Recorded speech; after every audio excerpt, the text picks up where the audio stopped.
Senator Lori. Now please help me welcome Representative Chip Cravaack.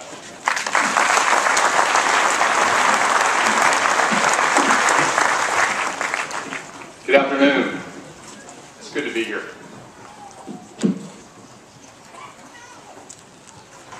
I'd like to thank everybody for coming here today. I'd like to thank the Captain Holman, Colonel Frizzell, distinguished guests, the Patriot Guard, good seeing you here as well. And of course, the troops are about ready to deploy. Last week, I was talking to my son, Nick and Grant, and I told them where I was going on Saturday. And they said, well, Dad, we want to come too because we want to meet a real soldier. Son, I think we came to the right place. Colonel, I'd like to thank you for allowing an old Navy captain to come into here and address the outstanding soldiers of the 1st Squadron, B Troop, 94th Cav. It's always an honor to be with America's warriors. I got to give a hooah here. Did I do that right? Hooah? All right. Today continues the next chapter of the history of Minnesota's distinguished 34th Infantry Division. Today, and during the coming days, there's going to be ceremonies throughout the state of Minnesota where over 2,400 soldiers are preparing to deploy to Kuwait and Iraq. It is the 2nd largest deployment since World War II of this unit. As I stand here before you and I see all these young faces, I can only begin to tell you the immense amount of pride that swells within me. Now, how proud I am of each and every one of you about ready to go over the horizon.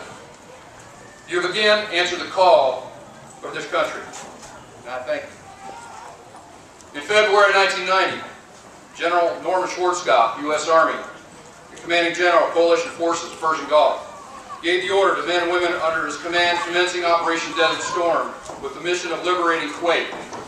The order read as follows: my confidence in you is total. Our cause is just. Now you must be the thunder and lightning of Desert Storm. May God be with you, your loved ones at home, and your country. American and coalition forces rout the enemy. That was over 20 years ago. And after 2 decades of great struggle and sacrifice, the United States is at the early stages of reducing our presence in Iraq. I echo General Schwarzkopf's sentiments when I say my confidence, our country's confidence in you, is total. The motto of the Red Bull Division reflects a warrior spirit: attack, attack, attack. However, your new mission will be a little bit different in the future, but one that is just as important. You're being asked to protect.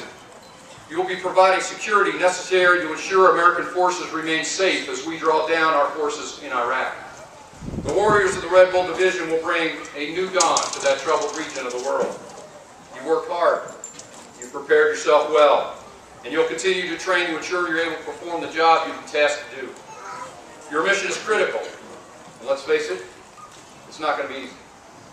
Thousands of American soldiers are going to rely on you to help them to return home safely.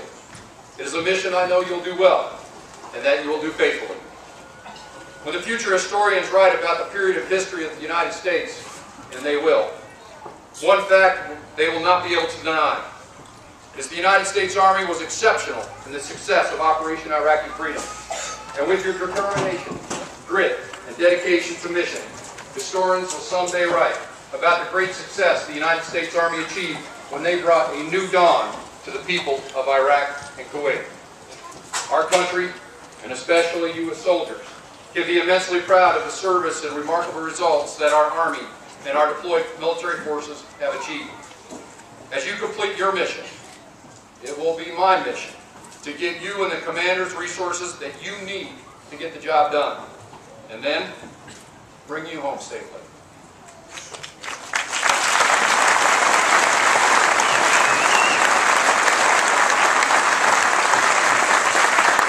Our country must not fail in these endeavors.